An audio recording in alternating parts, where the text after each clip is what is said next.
This is Sandy from Wellnessx3. Your health tip for today is to have carbs and protein first thing in the morning after getting up, especially on the day that you're working out.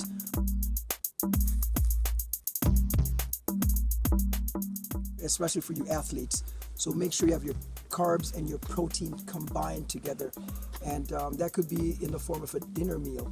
Okay, it doesn't have to be a small meal, it could be a huge meal to start your day. That way you'll be fueled for the rest of the day. You'll have lots of energy, plus coupled with other meals that you have throughout the day that will just give you that extra boost of energy. Okay, so thank you guys. Check me out, wellness3.com.